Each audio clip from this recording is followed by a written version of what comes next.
네, 이번에 함께 풀어볼 문제는요. 우리 2012년 3월 학평 나연 7번 문항을 한번 풀어보도록 하겠습니다. 자, 이 문제 지금 못 푼 친구들은요. 반드시 꼭 이번 문제를 통해서 개념을 완벽하게 정리하고 가셔야 돼요. 이 문제는요. 실제적으로 지수 함수랑 지수 방정식과 직접적인 관련이 있는 문제는 아니지만요. 사실 요 개념, 어떤 실근의 그 위치 관계, 요 개념이 지금 부족한 친구들이 있기 때문에 잘 정리를 한번 해보세요. 자, 일단 한번 스타트를 해보도록 할게요. 자, 일단 지수 방정식입니다. 지수 방정식을 푸는 방법은요, 우리가 밑을 지금 통일시켜서 항을 한 개로 줄일 수 있으면 괜찮겠지만 지금 같은 상황에서 항을 지금 묶을 수가 없는 상태예요. 그리고 나서 볼 수 있는 방법은 우리가 공통인 부분이 있지 않을까를 생각해 줄 수 있는데, 실제로 요 식은요, 조금 변형시켜 보면은 5의 x의 전체 제곱 마이너스 5 곱하기 5의 x 플러스 k가 0이다. 이렇게 만들어지고 있는 거겠죠. 그러면 지금 보이죠? 5의 x가 지금 뭐 하고 있어? 지금 공통인 부분이 보이고 있습니다. 반복이 되고 있어요. 그래서 이런 애들을 뭐 하자? 얘를 치환을 시키자라는 얘기입니다. 네, 그러면 이 식은 실제로 이제 t에 대한 2차 식의 형태가 만들어져요.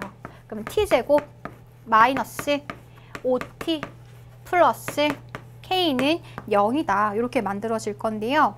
얘가 지금 서로 다른 두 개의 양의 실근을 갖는 걸까요? 요거 지금 잘 보셔야 돼요. 자, 무슨 얘기냐면 지금 지수 방정식이 서로 다른 두 개의 양의 실근을 가져야 돼요. 그러면 그 양의 실근은 지금 뭐가 되냐면 이 근은 지금 지수 방정식 x에 대한 방정식이기 때문에 x가 근이에요. x. 그러면 그 근을 우리가 두 개가 있는데 걔가 알파, 베타라고 하면은 그 값들이 다 지금 무슨 수여야 된다고요? 얘가 지금 다 양수가 돼야 되는 그런 상황입니다. 이해되죠? x가 알파, 베타인데 걔네가 양수가 돼야 돼요. 근데 우리 지금 t에 대한 식으로 바꾸고 있잖아요. 그러면 이 t에 대한 2차 방정식에서 이 t가 뭐예요? 얘가 근이에요. t가 근이죠. 근데 t가 근인데 그 근의 형태가 어떻게 생겼냐면은 5의 x제곱 이렇게 생겼습니다. 그럼 잘 보세요. 이 5의 x제곱이라는 얘기는 실제로 이 t에 대한 2차 방정식의 근은 5의 x가 지금 뭐였어요? x가 지금 알파였었고 베타였었죠?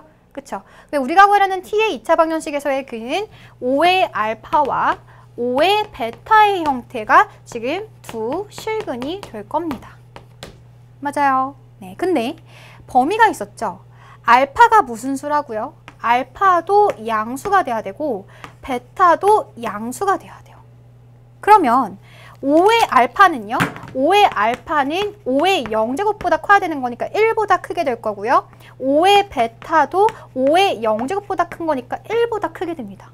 아, 그럼 이 얘기는 무슨 얘기냐면 이 t라는 게 2차 방정식의 두 실근이고 그 형태는 5의 알파와 5의 베타긴 하지만 알파도 양수가 돼야 되고 베타도 양수가 돼야 되죠.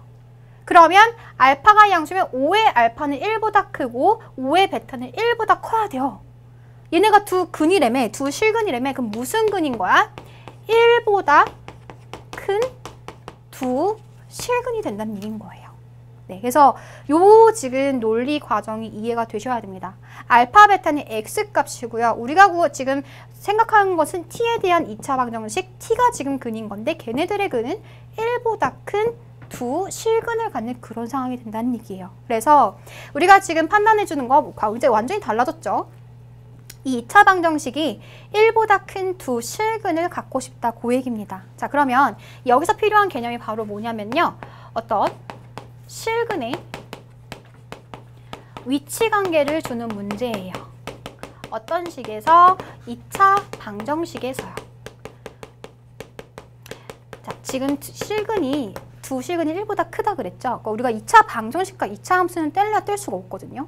2차 방정식을요. 함수의 관점에서 생각을 해보면 어떤 상황이냐면 지금 t에 대한 2차 함수 최고차 한계수가 양수기 때문에 아래로 몰록이고 두 실근을 가져야 되기 때문에 얘가 하나가 알파고 하나가 베타다 이렇게 둘 수도 있습니다.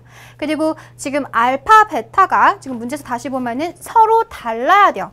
알파, 베타가 절대로 같을 수 없어요. 그 얘기 즉슨 이 5의 알파와 5의 베타도 절대로 가질 수가 없겠죠. 그쵸? 그러면 이 t에 대한 2차 방정식은 1보다 큰 서로 다른 이라는 지금 조건까지 추가가 됩니다.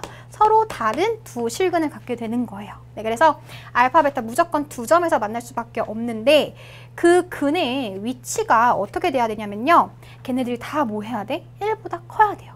그 얘기는 1이 이렇게 있으면은 알파도 1보다 커야 되고요. 베타도 지금 1보다 커야 되는 그런 상황이 되겠죠. 그쵸? 그래서 어떤 지금 기준점이 지금 주어져 있는 거예요. 얘를 기준으로 알파 이 실근의 위치 관계를 지금 주고 있는 그런 상황입니다. 이럴 때는요. 우리 항상 세 가지를 따지셔야 돼요. 세 가지. 자, 첫 번째. 일단 서로 다른 두 실근을 가져야 되죠. 서로 다른 두 실근을 갖는다는 소리는 판별식이 일단 어떻게 돼야 돼? 2차 방정식의 판별식이 0보다 커야 됩니다. 네, 요거부터 한번 가볼게요. 자, 그럼 판별식 요거 가주면 b제곱 5제곱 마이너스 4ac 얘가 어떻게 돼야 돼요? 얘가 0보다 커야 된다. 그럼 실제로 이때 k의 범위는 뭐가 돼요? k의 범위는 4분의 25보다 작아야 된다. 요렇게 지금 나옵니다. 됐죠?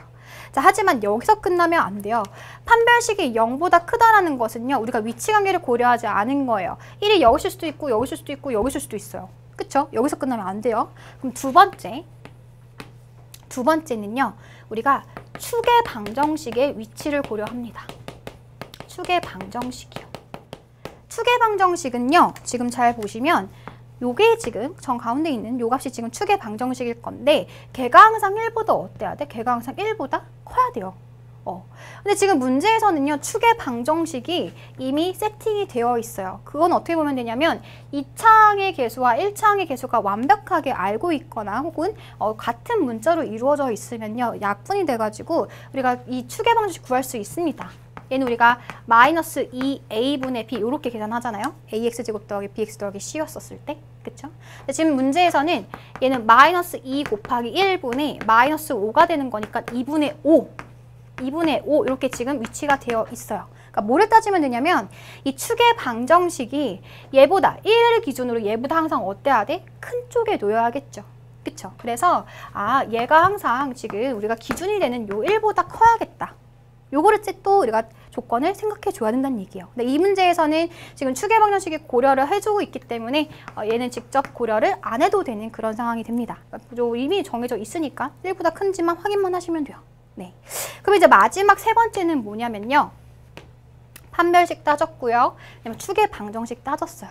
그 다음에 생각해야 되는 것은요. 바로 함수값입니다. 뭐에서의 함수값? 요 기준이 되는 1에서의 함수값을 생각해 줄 수 있어야 돼요. 그러니까 무슨 얘기냐?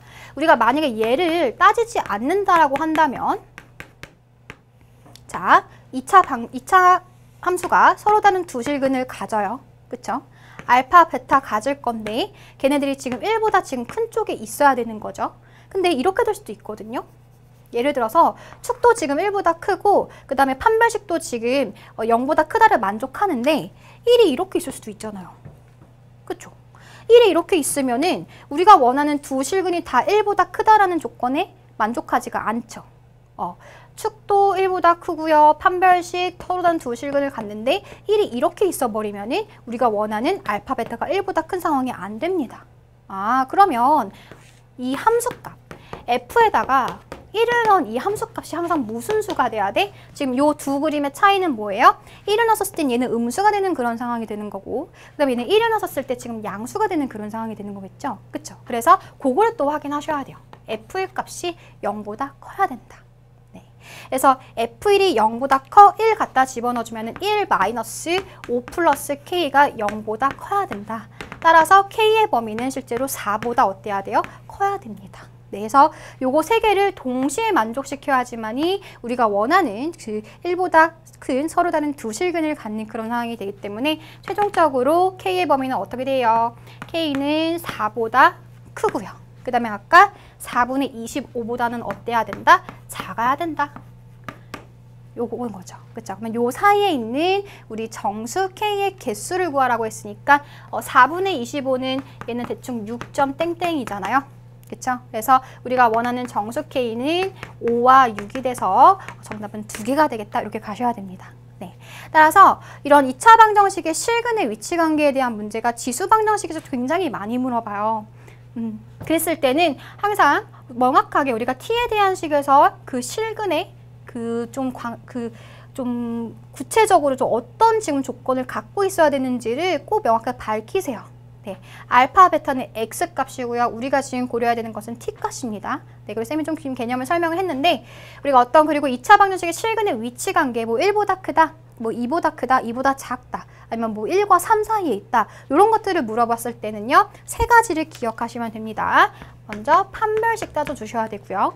그 다음에 추계 방정식 따져주셔야 되고요. 그 다음 마지막 함수값도 따져주셔야 됩니다. 그래서 요 함축판 요거 세 가지 기억해라 라는 것을 꼭 명심해 주시기 바랄게요. 그래서 요 부분 개념 지금 정리 안 된 친구들은 우리 요 2차 방정식과 2차 함수 요 파트 가셔서 다시 한번 꼭 공부하시기 바랄게요.